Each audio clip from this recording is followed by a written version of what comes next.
الله الذي خلق الأشياء فقدره تقديرا وصور شكل الإنسان فأحسنه تصويرا ومنعه بالعقل فجعله سميعا بصيرا وأنزل القرآن مبينا للحلال والحرام فجعله كتابا منيرا وأرسل نبيه محمدا إلى كافة الناس فجعله بشيرا ونذيرا وداعيا إلى الله بإذنه وسراجا وقمرا منيرا صلى الله تعالى عليه وعلى آله وأهل بيته وأزواجه وأصحابه وأتباعه الذين طهرهم الله من الرجس والشرك فطهرهم تطهيرا اللهم صل على محمد وعلى آل محمد كما صليت على إبراهيم وعلى آل إبراهيم إنك حميد مجيد اللهم بارك على محمد وعلى آل محمد كما باركت على إبراهيم وعلى آل إبراهيم إنك حميد مجيد أما بعد فأعوذ بالله من الشيطان الرجيم بسم الله الرحمن الرحيم وأقم الصلاة إن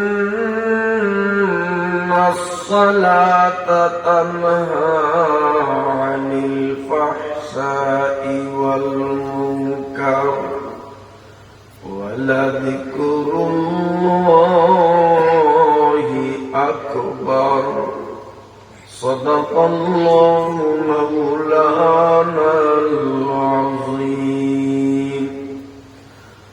وقال النبي صلى الله عليه وسلم بين العبد والكفر ترك الصلاة أو كما قال عليه السلام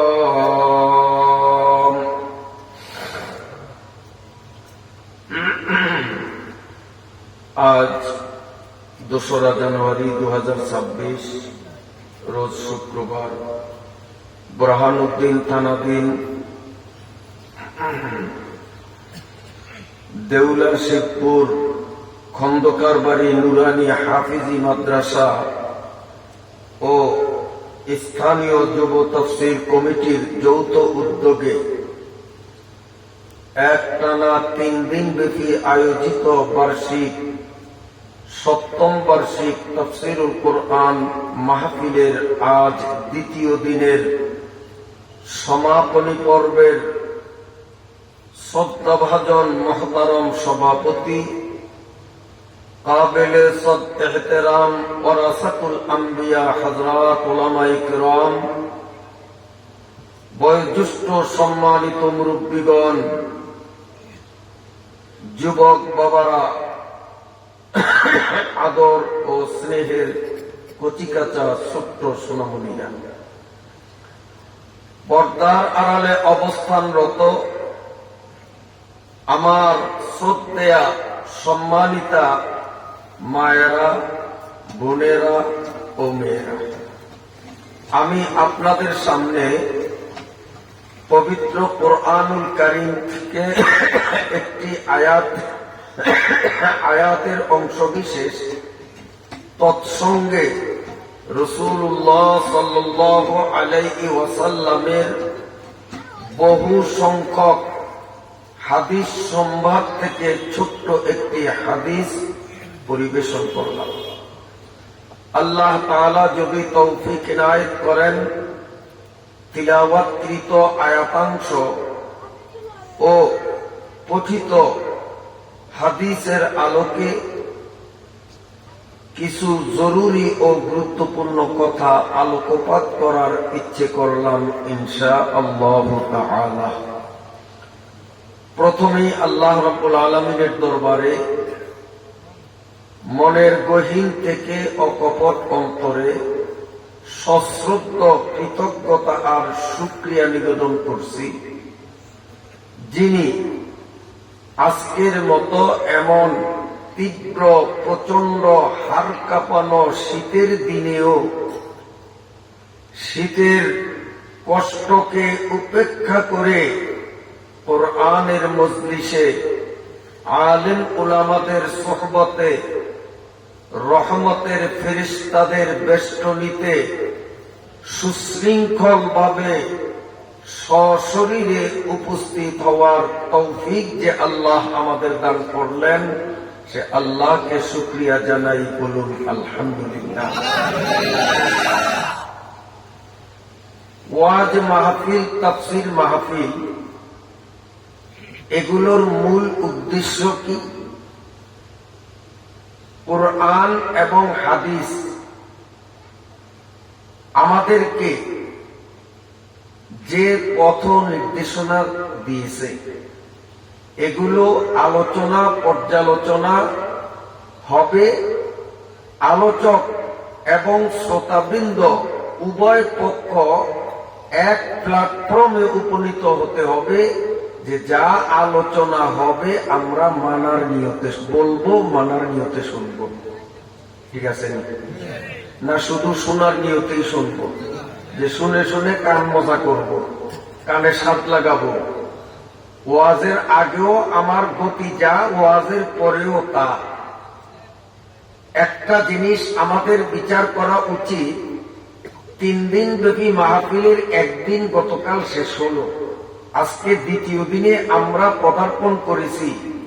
এই একদিনের ওয়াজে, একদিনের বয়ানে আমার আমলের মধ্যে কি পরিমাণ উন্নতি ঘটলো না কোনো আগের অবস্থানে আসি, প্রত্যেকে নিজের বিচার করা দরকার আছে, দরকার আছে। সাহাবা ইকরাম নবী সাল্লাল্লাহু আলাইহি ওয়াসাল্লামের জবান থেকে বয়ান ওয়াজ শুনতেন। কখন? আগে যেটা শুনেছেন 100% এটার উপরে কাজ হয়েছে, তারপরে আবার নতুন ওয়াজ শুনতেন। সাহাবা ইকরাম আল্লাহ এবং আল্লাহর রসুলকে কেমন মানছেন, তার দুইটা দৃষ্টান্ত আমি সংক্ষেপে দিচ্ছি।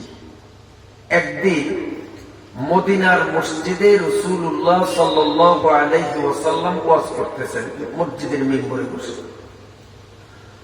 মুসল্লির উপস্থিতি অনেক বেশি, মানুষের মধ্যে কিছুটা হাঁটা চলা, কথাবার্তার অবস্থা দেখে নবী আলাইহিস সালাম একটু জোর গলায় বললেন, যে যেখানে আসো বসো, যে যেখানে আসো বসো।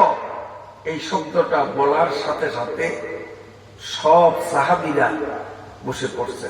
হাঁটা চলা বন্ধ, কথাবার্তা বন্ধ, নীরব চুপচাপ বসে বয়ান শুনতেছে। নবীজির বয়ান শেষ। এরপরে নবীজি যখন মসজিদ থেকে বের হলেন, তিনি দেখলেন রাস্তার মাঝে চাদর মুড়া দেওয়া একজন বুড়ো মানুষ দেখা যায়, চাদর দিয়ে ঢাকা, একেবারে রাস্তার মাঝখানে। নবী আলাইহিস সালাতু ওয়াস সালাম চাদর ফাঁক করে দেখলেন এই লোক তো সাধারণ কোন লোক না, এই বুড়িয়া কোন জেনাতেনা বুড়িয়া না, ইনি আমাদের প্রিয় নবী সাল্লাল্লাহু আলাইহি ওয়াসাল্লামের আপন চাচা হযরত আব্বাস রাদিয়াল্লাহু তাআলা। আপনারা বলেন নবীজির চাচা সম্মানিত কম না বেশি? নবীর চাচা বাপের সমান, নবীর বাপ নাই, চাচাই তো বাপের ক্লাসে। তিনি সম্মানিত না? বড় সম্মানিত না ছোট সম্মানিত? এই বড় সম্মানিত একজন মুরব্বী মানুষ, নবীজির চাচা, তিনি রাস্তার মাঝখানে বসেন। বসাটা একটু বেডঙ্গা বসা না? রাস্তার সাইডে বসলেও তো একটা মোটামুটি তালমিল করা যায়, রাস্তার মাঝখানে বসা। তো নবীজি বললেন, চাচা আপনি মুরব্বী মানুষ, জ্ঞানী মানুষ, সম্মানী মানুষ, কিন্তু আপনার কাজটা তো সেই মানের হইল না। আপনি রাস্তার মাঝে বসলেন কেন? এক সাইডে বসলেন। হযরতে আব্বাস রাদিয়াল্লাহু তাআলা আনহু জবাব দিলেন, ভাতিজা আমি তোমার চাচা হইতে পারি, তোমাদের দৃষ্টিতে আমি একজন সম্মানের পাত্র হইতে পারি, কথা ঠিক আছে। তুমি আমার ভাতিজা, ছেলে বয়সী, আমার ছেলে তুল্য, এটাও ঠিক, কিন্তু তুমি আমার নবী, আমি হলাম তোমার উম্মত, ঠিক আছে না? আমি চাচা হইলেও তোমার উম্মত, তুমি আমার নবী। আর উম্মতের কাজ হলো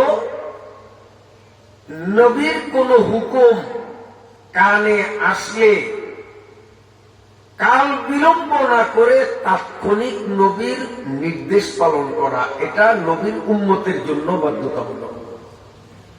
যে ব্যক্তি নিজেকে আল্লাহর বান্দা মনে করে, সেই ব্যক্তির জন্য বাধ্যতামূলক হলো আল্লাহর কোন নির্দেশ, আল্লাহর কোন হুকুম কানে আসিবা মাত্র সমস্ত দায় দায়িত্ব সব পিছনে ফেলে দিয়ে সর্বাগ্রে কার হুকুম মানে? আল্লাহর বান্দা মানবে আল্লাহর হুকুম, নবীর উম্মত মানবে নবীর হুকুম। এটাই তো স্বাভাবিক নিয়ম। চাচা এটা তো ঠিকই আছে, আপনি রাস্তার মাঝে বসলেন কেন? বসাটা তো বেসাইজ হইল। চাচা বলেন, রাস্তার মাঝখানে আমার মতো একজন বয়োজ্যেষ্ঠ মুরব্বী সম্মানী ব্যক্তি, রাস্তার মাঝখানে বসাটা যে বেসাইজ আমি বুঝি না এমন না, আমি তো পাগল না, আমি তো জ্ঞানী, বুদ্ধি আছে। এই বসাটা আমার জন্য বেমানান, অসুন্দর, বেসাইজ, এটা আমি বুঝি, তারপরও আমি বসলাম। কেননা আমি বুড়ো মানুষ, ধীরে ধীরে তোমার ওয়াজে আসতেছিলাম, বাড়ির থেকে বাহির হইলাম, এই পর্যন্ত আসলাম। আমি তখন রাস্তার মাঝখানে, রাস্তা ক্রস করব, ওই পাশের থেকে এই পাশে আসবো। আমি যখন রাস্তার মাঝখানে আসলাম, তখন তোমার আওয়াজ আমার কানে আসলো, যে যেখানে আসো বসো। এই জন্য আমি এইখান থেকে চুল পরিমাণ নড়ার সাহস রাখি নাই। কিয়ামতের ময়দানে আল্লাহ যদি আমাকে ধরেন যে তোমার বসাকে সাইজ মতো বানানোর জন্য তুমি এক হাত দূরে কেন সরলা, নবী বলছেন যেখানে আসো সেখানে বসো, আমি তো সেদিন ধরা পড়ব। এই জন্য ভাতিজা তুমি যখন বলছো বসো, আমি যেখানে ছিলাম ওখানে আমি বসে বসছি। সাহাবা ইকরাম ওয়াজের উপরে এমন আমল করতেন। ঠিক আরেকজন বিশিষ্ট সাহাবী, শীর্ষস্থানীয় বড় মাপের সাহাবী, নাম হলো হযরতে আব্দুল্লাহ। এই আব্দুল্লাহ রাদিয়াল্লাহু তাআলা আনহু, ইনি আরেকদিন নবীজির ওয়াজে আসতেছেন। উনি নবীজি মসজিদে ওয়াজ করেন, উনি আল্লাহুম্মা আফতাহলি আবওয়াবা রাহমাতিক বলিয়া ডান পা ভিতরে ঢুকাইছেন, বাম পা এখনো মসজিদের বাইরে। এই অবস্থায় ওনার কানে আওয়াজ আসলো, নবীজি মিম্বরে বসে বললেন যে যেখানে আসো বসো। হযরতে আব্দুল্লাহ সাথে সাথে ওখানেই বসলেন, মসজিদের চৌকাঠের উপরে, অর্ধেক শরীর বাইরে অর্ধেক ভিতরে।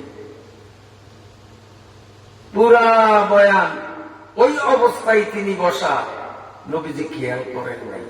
নবীজি যখন বয়ান সাইদা দিছেন, তখন আব্দুল্লাহ ইবনে মাসউদ রাদিয়াল্লাহু তাআলা আনহুর এমন বেসাইজের বসা দেখিয়া নবী আশ্চর্য, কিরে আব্দুল্লাহ ইবনে মাসউদ একজন জ্ঞানী মানুষ, আমার সাহাবীদের মধ্যে একজন নামি দামি সম্মানী ব্যক্তি। আমরা হানাফি মাযহাবের অনুসারী যারা আব্দুল্লাহ ইবনে মাসউদ রাদিয়াল্লাহু তাআলা আনহু থেকে বর্ণিত হাদিসগুলির উপর বেশি আমল করি, কারণ ওনার সনদের হাদিসগুলি একেবারেই বিশুদ্ধ, সন্দেহের কোনো সুযোগ নাই। এজন্য হানাফি মাযহাবের অনুসারীরা আব্দুল্লাহ ইবনে মাসউদ রাদিয়াল্লাহু তাআলা আনহুর হাদিসগুলোকে প্রাধান্য দেন। তাহলে তিনি বড় মাপের একজন ব্যক্তি। নবী আলাইহিস সালাম প্রশ্ন করলেন, কিরে আব্দুল্লাহ, হে মাসউদের পোলা আব্দুল্লাহ, এইটারে কয় কোন কিসিমের বসা? বাইরে থাকতি এক অবস্থা, ভিতরে বসতি এক অবস্থা, ঘরে বাইরে, অর্ধেক ঘরে অর্ধেক বাইরে। পাগলেও তো এরকম বসে না, এটারে কয় কোন কিসিমের বসা? হযরতে আব্দুল্লাহ ইবনে মাসউদ রাদিয়াল্লাহু তাআলা আনহু বললেন, ইয়া রাসূলুল্লাহ, আমি এক পা ভিতরে আর এক পা বাইরে, এই অবস্থায় আপনার শব্দ শুনতে পেলাম যে বসো, আমি ওই অবস্থায় বসে গেছি, বাইরের পা ভিতরে আনার সাহস করিনি। কিয়ামতের ময়দানে আমার আল্লাহ যদি ধরে যে নবীর নির্দেশ পাইয়া চালাকি করিয়া কেন তুমি এক পা আগাইলা, আমি তো সেদিন ধরা পড়ে যাব। সাহাবা ইকরাম নবীকে এমন মানছেন, আর আমরা সারা রাত ওয়াজ শুনতে রাজি। রাত 12টায়ও যদি ওয়াজ ছেড়ে দেয় বক্তা, অনেকে সমালোচনা করে, এত সকালে হুজুর বয়ান ছাড়লো, অন্তত 2টা বাজাইত। সারা রাত বয়ান শুনতে রাজি, কিন্তু আমলের ব্যাপারে, মানার ব্যাপারে আমাদের মধ্যে আশানুরূপ পরিবর্তন পরিলক্ষিত হচ্ছে না। কথা ঠিক না বেশি? তারপরেও যদিও আমলের মধ্যে তেমন উল্লেখযোগ্য আশানুরূপ পরিবর্তন দেখি না, তারপরও এই ওয়াজ, তাফসীর, তাবলীগ, পীর মুরিদি এগুলো যদি দেশে বন্ধ হয়ে যেত, তাহলে হয়তো আমরা মুসলমান বলে নিজেদেরকে পরিচয় দিতে পারতাম না। তা ওয়াজের দ্বারা উপকার আসেনি? এই যে অনেকে কয় এত ওয়াজ, কয় আমলের উন্নতি হয় না, ওয়াজের কি দরকার? হয়নি একদল মানুষ, ওয়াজের কি দরকার? এই ওয়াজ না থাকলে দাদা তুই যে মুসলমান, আমি যে মুসলমান, এই পরিচয়ও থাকতো না। এই ওয়াজের কারণে আমলের উন্নতি হোক না হোক, আমরা যে ইসলাম ধর্মের অনুসারী, অন্তত এইটার উপরে তো আমরা আছি। ওয়াজের উপকারিতা আছে না? না, আল্লাহ নিজে বলেন উপকারিতা আছে। আল্লাহ কি ফাও কথা কয়? আল্লাহ ফালতু কথা কয়? ওমান আসদাকু মিনাল্লাহি কিলা, আল্লাহ থেকে সত্যবাদীকে আল্লাহ বলেন, ওয়াযাক্কির ফাইন্না যিকরা তানফাউল মুমিনিন। আল্লাহ নবীজিকে বলেন, আপনি ওয়াজ করেন, আপনি বয়ান করেন, আপনি নসিহত করেন। এই নসিহতের দ্বারা মুমিনিন যারা, ঈমানদার যারা, তাদের উপকার হবে। ঈমানদারের উপকার হবে। আল্লাহ বলছেন, তো আল্লাহর কথা সত্য না মিথ্যা? সত্য। ওয়াজের দ্বারা ঈমানদারের উন্নতি হয়। ঈমানদারের কাছে ওয়াজ প্রিয় বস্তু। কিন্তু যাদের ইমানে ঘাটতি আছে, ইমানে ত্রুটি আছে, তারাই কিন্তু ওয়াজের বিরোধিতা করে। সমাজে একদল মানুষ ঘোর বিরোধিতা করে, এত রাত ওয়াজ চলে, মানুষের ঘুমের ডিস্টার্ব বলে কি বলে না, অথচ সেই এলাকায় ওয়াজ 11, 11:30, সর্বোচ্চ 12টা পর্যন্ত চলছে। এটা নিয়ে সমালোচনার ঝড় ঘুমাইতে পারে না। অথচ ওই গ্রামে সন্ধ্যার পর থেকে নিয়ে বেলা ওঠা পর্যন্ত সারা রাত বক্সের ঢোলের বাড়ির চোটে 14 গ্রামের মানুষ ঘুমাইতে পারে নাই। সারা রাতের মধ্যে 1 সেকেন্ড বাদ্য বন্ধ করে নেয়। এই ব্যাপারে তো ওনাদের কোনোদিন মাথা ব্যথা হইতে দেখা যায় না। খালি ওয়াজের ব্যাপারে যত মাথা ব্যথা, সারা রাত গান বাজনার কারণে 1 সেকেন্ড ঘুমানো যায় না, এই ব্যাপারে তাদের কোনো মাথা ব্যথা নাই, সমালোচনা নাই, গান বন্ধ করার কোনো পরিকল্পনা নাই, বরং ওয়াজ যাতে বন্ধ হয়ে যায় এ ব্যাপারে তারা গ্রুপিং করে। নাউজুবিল্লাহ, আসলে বুঝের অভাব। আমরা মোটামুটি ওয়াজ কম জানি না, সবাই, আমি আপনি সবাই জানি। আমরা বেশ কম এক জায়গায় আপনাদেরকে স্টেজে বসে দিলে ঘন্টা ব্যাপী হয়তো আমাদের মতো বলতে পারবেন না। আর আমাদের বলার প্র্যাকটিস আছে, অভ্যাস আছে, সারা রাতও বলতে পারি, তারপরও কথা ফুরায় না। কিন্তু আমরা বলতে পারি বলে ওয়াজ আপনাদের থেকে তেমন বেশি জানি না। আর আপনারা মাইকের সামনে স্টেজে বসে বলতে পারেন না বলে ওয়াজ মোটেও জানেন না এমনও না, ওয়াজ আপনারাও আমাদের থেকে কম জানেন না। তার প্রমাণ আমি একটু করে দেখাই। সুদ খাওয়া বড় সওয়াবের কাম। 1 টাকা সুদ খাইলে 100 কবুল হজের সওয়াব, এরকম না কথা? হ্যাঁ, আমি সঠিক বলছি? সঠিক বলছি? 1 টাকা সুদ খাইলে 100 কবুল হজের সওয়াব, এরকমই তো। সুদ খাওয়া কি? আর জোরে কম। ওই আমার আগের বক্তার ওয়াজ আগাগোড়া শুনছি, উনি তো সুদ খাওয়া হারাম কয় নয়। কালকে ইব্রাহিম ফরিদি কইছে কি কয় না আমি জানি না, তবে আজকের বক্তায় বলে নাই, আমিও বলি নাই। তারপরও আপনারা জানেন সুদ খাওয়া হারাম, আমি বক্তা, আমিও জানি সুদ খাওয়া হারাম। আপনাদের থেকে ওয়াজ আমি বেশি জানলাম কই, আর আপনারা আমার থেকে কম জানলেন কই? জানার দিক দিয়া সমান, সমস্যা এক জায়গায় মানি না।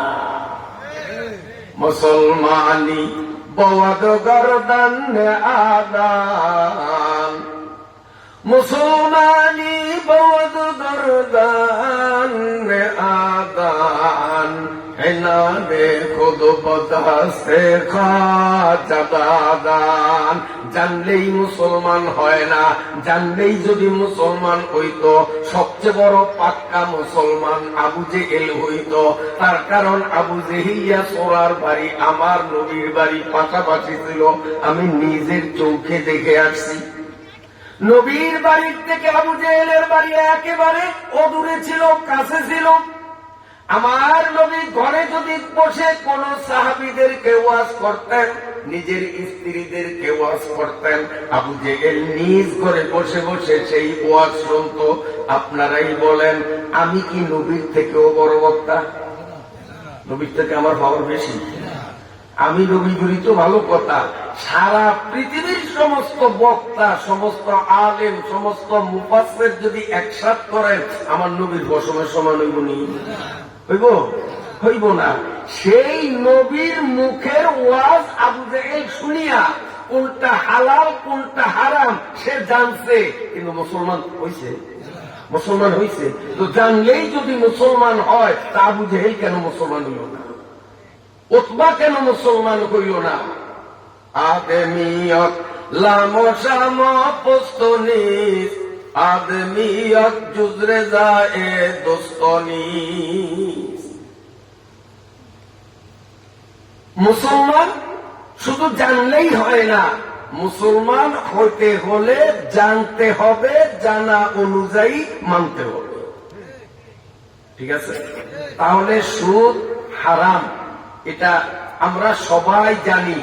তাই বলিয়া সমাজে তো সুদি কারবার নাই, আল্লাহ বলছে। আপনাকে বরানব্বই তো সুদ টুদ চলে না, সুদ মুক্ত বরানব্বই বুকে হাত দিয়ে বলতে পারবেন? আমরা যখন ছোট ছিলাম তখন আমরা দেখেছি, মুরব্বীরা সাক্ষী, সুদী কারবার করত সমাজের বিশেষ শ্রেণীর বড় লোকরা, সংখ্যায় খুব কম। তাদের প্রভাব প্রতিপত্তির কারণে মানুষ তাদের সামনে কিছু বলতে না পারলেও পিছনে পিছনে গালি দিত, শালা সুদ খোর। মুরব্বীরা কি করত, এমন একটা দিন গেছে না? খুব কম সংখ্যক মানুষ সুদ খাইত এবং সুদ খাওয়াটা একটা ঘৃণার বিষয় ছিল।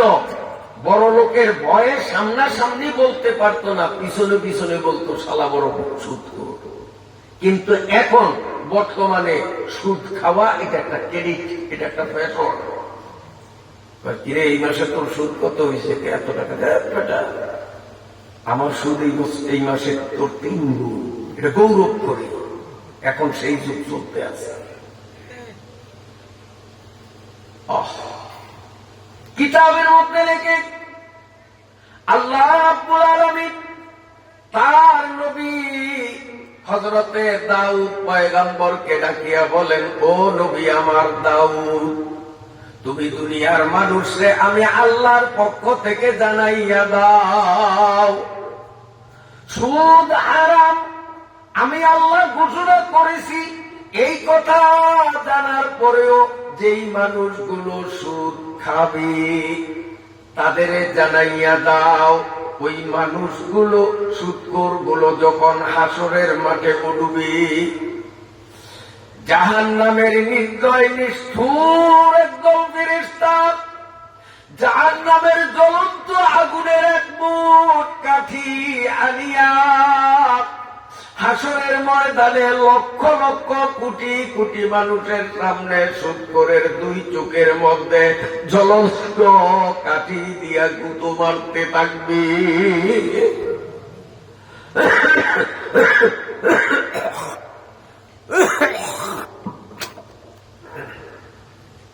কথা বুঝতে কষ্ট হয়নি?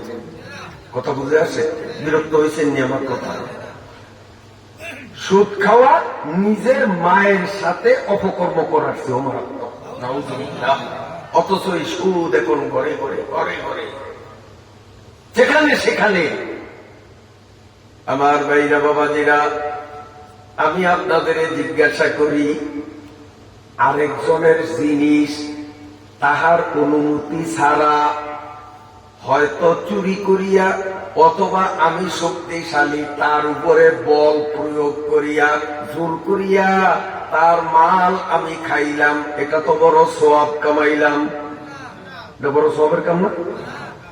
দুই অবস্থা। একটা হলো যে এই মুরব্বীর টাকা পকেটে ওয়াজ চলতেছে, উনি তো ওয়াজের ধান্দায় আছে, আল্লাহ না করুক আমি যদি ভিসি দিয়ে যাই আসাদুরের নিজ দিয়ে আগ ঢুকাইয়া ওনার পকেটের টাকাটা নিছি, উনি টেরও পাই নাই। বড় সওয়াবের কাম করবো না আমি? হালাল না হারাম? হ্যাঁ, ওই আগের বক্তাও কয় নাই, গতকালকের হুজুরও কয় নাই, আমিও কই নাই। আপনারা জানেন হারাম, আমিও জানি হারাম, এই হুজুররাও জানে হারাম। তো ওয়াজ আপনারা কম জানেন, কইছে কোন গাদায়? আমি বেশি জানি, কইল কে? জানি সবাই সমান। আপনারা সাজায়া বুঝিয়া স্টেজে বলতে পারেন না, আমরা বেশ কইলেও একটু বলতে পারি। কি বলেন? জানার বেলা আপনারাও কম জানেন না। আরেকটা হলো আমার প্রভাব আছে, আমি নেতা, উনি দুর্বল, আমি আমার শক্তি খাটাইয়া বল খাটাইয়া এই দুর্বলের বঞ্চিত করিয়া তাহার জিনিস জোরপূর্বক আমি খাইলাম, এটা তো বড় সওয়াবের কাম। এটা হালাল না হারাম? হালাল না হারাম? সবাই জানি, কিন্তু এগুলো সমাজে আছে না নাই? আছে না নাই? একদল মানুষ আপনাদের এলাকায় আছে কিনা জানি না, এই শোনেন, মুদি দোকানে বাকি সদায় খায়, খাইতে খাইতে 5,000 টাকা বাঁচাইছে। এখন দোকানদার কি হচ্ছে, এত 5,000 হচ্ছে, টাকাটা দিবেন না? কি তুই আমার কাছে টাকা চাইলি? দেবো না টাকা, দেখি কি করতে পারছ। এরপর দিন অন্য দোকান থেকে সদায় খায়, ওই দোকানেও যায় না, তার পাওনাও যায় না। এমন লোক আছে না নাই? আছে না নাই? এগুলো মানুষ না, দেখতে মানুষের মতো মনে হইল, কার্যত এগুলো হলো জানোয়ার। এগুলো জানোয়ার। দেখতে দেখা যায় মানুষের মতো, আদমিয়তুল হামশাম পোস্তনিস আদমিয়ত জুজরে জায়ে দোস্তনিস গর্ব সুরত আদমি ইনসাবুদে গর্ব সুরত আদমি ইনসাবুদে আহমদ হামবুজে এলেক সাবুদে। আমার নবীরও দেখতে দেখা যাইতো 2 হাত 2 কান 1 মাথা 1 মুখ 2 পা। আবু জেহেলিয়া সোরার দিকে তাকাইলেও দেখা যায় ঠিক 1 মাথা 1 মুখ 2 কান 2 হাত 2 পা। না বেশ কম আছে। যদি অঙ্গ প্রত্যঙ্গের দ্বারা মানুষ হইতো তাহলে আবু জেহেলিয়া সোরাও মানুষ হইতো। বুঝা গেল অঙ্গ প্রত্যঙ্গে মানুষ হয় না, মানুষ হয় মানুষের কর্মগুণে। ঠিক আছে, কর্মগুণ কি? আল্লাহ এবং আল্লাহর রসুল যেটাকে হালাল বলেছেন সেটাকে হালাল বিশ্বাস করে মান্য করা, যেটাকে হারাম ঘোষণা করেছেন হারাম বলে সেটাকে ঘৃণা করে দেখা, সেটাকে পরিত্যাগ করা, এটা হলো মনুষ্যত্বের পরিচয়। আবু জেহেল জানছে কিন্তু মানে নাই। আবু বকর ওমর উসমান জানছেও মানছেও। এই জন্য আবু জেহেলকে বলা হয় লানাতুল্লাহি আলাইহি, ওর উপরে আল্লাহর গজব। আর আবু বকর উসমানকে বলা হয় রাদিয়াল্লাহু আনহু। ঠিক আছে, আল্লাহ তাদের উপরে রাজি খুশি সন্তুষ্ট। তা আমরাও যদি ওয়াজ শুনে এই ওয়াজ মান্য করি তাহলে রাদিয়াল্লাহু আনহুম এই কাতারে আসবো। আল্লাহ আমাদের উপরে সন্তুষ্ট, আমরাও আল্লাহর উপর সন্তুষ্ট। আল্লাহ না করুক ওয়াজ শুনলাম কিন্তু মানার বেলায় ঠন, নিজের মধ্যে পরিবর্তন আনতে পারলাম না। বুঝা গেল আমি মানুষের কাতারে এখনো ঢুকতে পারি না। ঠিক আছে, এই যে পরের হক কত কিসিমে। আমি তো 2টা সুরত বললাম, আরো 1 সুরত আছে, এটা মনে হয় আপনাদের দেশে নাই। এই জন্য এটা বলিয়া সময় নষ্ট করারও দরকার নেই। ওয়ারিষ্ঠ জ্ঞান আই খেলুনি, এটি তো বরানুদ্দিন হারিয়া। হ্যাঁ, হায় হায় রে, কোদাল দিয়া আই যখন একটু পরিষ্কার করে নিজের সাইড পরিষ্কার করার সময় 6 ইঞ্চি কোদালে ধরে, আর ওই সাইড যখন করবো পাশেওয়ালার ওইখান দিয়ে খালি বলের আগা কাটে, মাটি যাতে না আসলে কোদালে। তারপরে বিলের মধ্যে এখন তো পিলার, কোন যায় এখনো সাবেক আমলের সেই মুড়া আছে, বিলে মুড়া আছে না, সীমানার মুড়া। এই বর্ষার দিনে নিজের সাইড থেকে মুড়া কমায়। নিয়ম হলো মুড়া যদি আমি কমাই, সাইড দিক থেকে কমাইতে হবে যাতে ওটা মিডল পয়েন্টে থাকে। আমি খালি আমার সাইড থেকে কমাইলাম, তাহলে আমার জমিনের পরিমাণ বাড়লো, এই মুড়া পাশেওয়ালার মধ্যে ঢুকলো কিনা।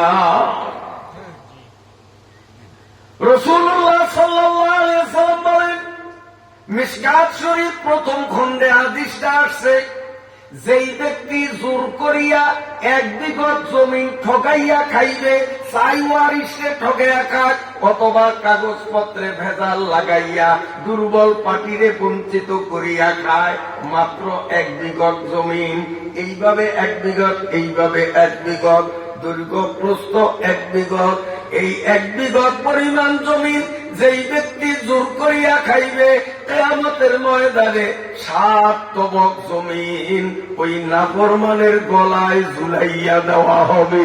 পারবেন কি জমি উস্কাইতে? তখন বুঝা যাবে জমি ঠেলনির আই ঠেলনির মজা কারে কয়। গরসে কামরা পাকেদারি আজ হারাম, মর্দে ইমানদার বাসি ওয়াসসালাম।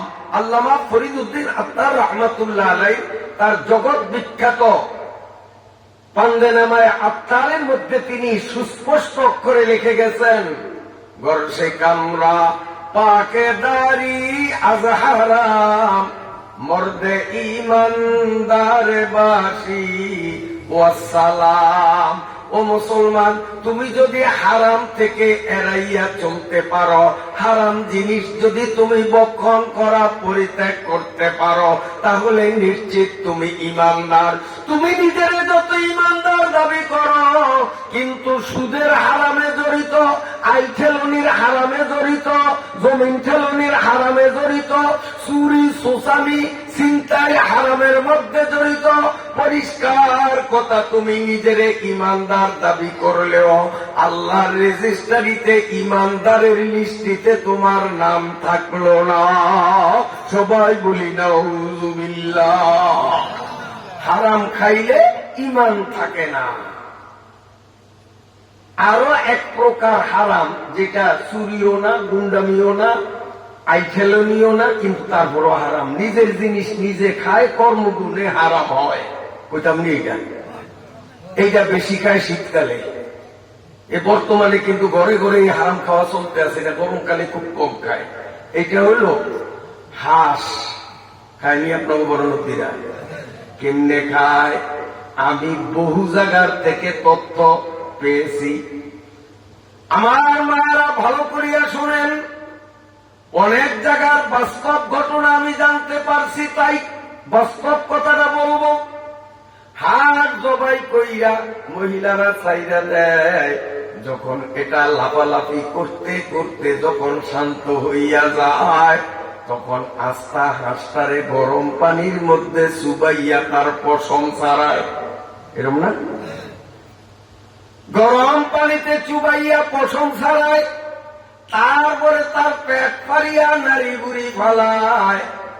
ও মা, এইভাবে যেই ব্যক্তি হাঁস কবুতর গরম পানিতে চুবাইবে, ওই হাঁস ওই কবুতর খাওয়া তার জন্য চির হারাম হইয়া যাবে। এই জন্য নিয়ম হল, ভালো করে শুনেন ও মায়েরা, আপনারা যেহেতু হাঁস রান্না করেন, বিষয়টা আপনাদেরকে বলছি, ভালো করে শুনেন। হাঁসটাকে জবাই করে ছেড়ে দিলেন, এটা লাফালাফি করছে, ওর কর্তৃত স্থান থেকে জবাই জায়গা থেকে রক্ত ঝরছে। এই রক্তগুলো সারা গায়ে মাখায় কিনা কর, লাফালাফি করে খায়, রক্ত লাগে না? এই রক্ত না পাক। যে কোনো পশু বা পক্ষী গলায় ছুরি চালাইলে স্পিড সহকারে কাটা জায়গার থেকে যে পরিমাণ রক্ত নিঃসৃত হয়, এই রক্তগুলো নাপাক। এগুলো কাপড় লাগলে না ধুইলে নামাজ হবে না। অনেকে কোরবানির দিন গরু জবাই করে ওই রক্ত ফারায়, আপনার দেশে আসেনি জানি না। নাপাক জিনিস এইভাবে পারাপারি করা, হাত দিয়া অপ্রয়োজনে ধরা, এইটাও নিষেধ। অতএব কোরবানির গরু জবাই করলাম, গলার থেকে যেই রক্তগুলো ঝরছে, এগুলো সাক্ষাৎ নাপাক, হারাম।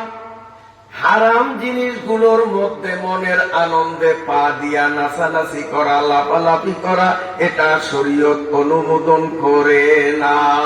পায়খানাও নাপাক, ওই রক্তও নাপাক। পায়খানার মধ্যে তুমি পাও দিয়া লাফালাফি করবা না, তাহলে রক্তের মধ্যে কেন করবা?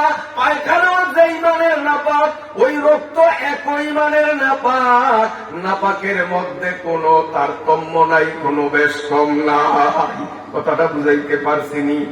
এখন হাঁসটারে জবাই করলো, এই হাঁসের গলার থেকে যেই রক্তগুলো ঝরছে, হাঁস লাফালাফি করতে করতে সারা শরীরের মধ্যে যে রক্ত মাখাইছে, এগুলো পাক রক্ত না নাপাক রক্ত? পাক না নাপাক? এই জন্য আমার মায়েরা উচিত হবে, হাঁসটা যখন শান্ত হবে, সর্বপ্রথম পবিত্র ঠান্ডা পানি দিয়া হাঁসের গা ধুইতে হবে। ওই নাপাক রক্তগুলো তার শরীর থেকে পরিষ্কার পরিচ্ছন্ন করতে হবে। রক্ত যখন পরিষ্কার হয়ে যাবে, সর্বপ্রথম তার পেট ফাড়িয়া, পেটের ভিতর থেকে ময়লা আবর্জনা এইগুলি ফালাইয়া দিতে হবে। তারপরে পবিত্র গরম পানিতে চুবাইয়া পশম ছাড়াইতে হবে।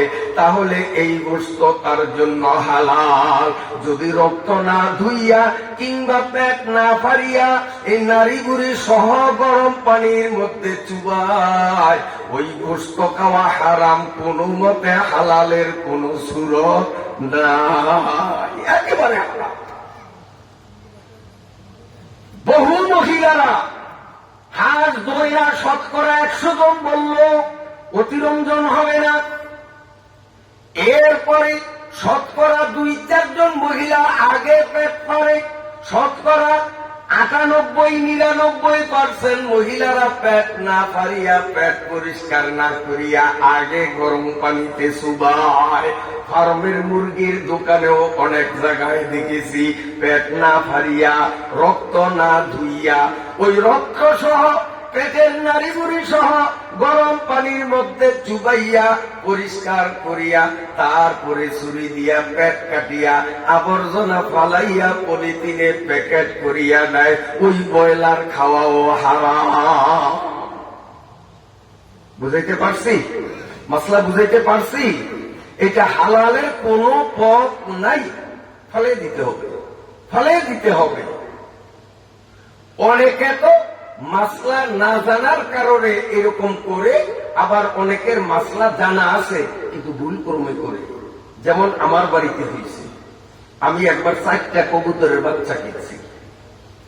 আমার 2 মাইয়া, মাসলা তাদের জানা আছে যে জবাই পরে ওই রক্ত যা লাগছে এটি ধুইতে হবে, আগে পেট ফাটতে হবে, পরে গরম পানিতে দিতে হবে, জানা আছে, কিন্তু ভুলিয়া গেছে। 2 বোনের 1 বোনেরও মনে নেই। জবাই করছে, শান্ত হয়ে গেছে, রক্তমুক্ত সহ নারী বুড়ি সহই পানিতে চুবাইছে। চুবানের পরেই 1 বোন আরেক বোনের হ্যাঁ কেমন করলাম, আগে ফ্যাক্টরন দরকার ছিল না, আগে ধন দরকার ছিল না, কারণ আপনার দ্বারে মোবাইল কর, আপনার দ্বারে মোবাইল কর, কি করতাম? আমারে মোবাইল করছে, আপনার ঘটনা তো করছে, আমি বলছি যে ফালাইয়া দাও, দিলে ফালাইয়া দাও, কেউ এটা এসে খেয়ে নিব। এটা খাওয়ানোর আর কোন পথ নাই। 9 টাকা দিয়া ভোলার বাজার থেকে 4টা কবুতরের বাচ্চা কিনছি, আমি মোবাইলে কুঞ্জি ফালিয়ে তো বাড়িতে ভিডিও মশলা ফালিয়ে দিছে, ডাইল পাকাইছে, ডাইল দিয়া পাঠিয়েছি।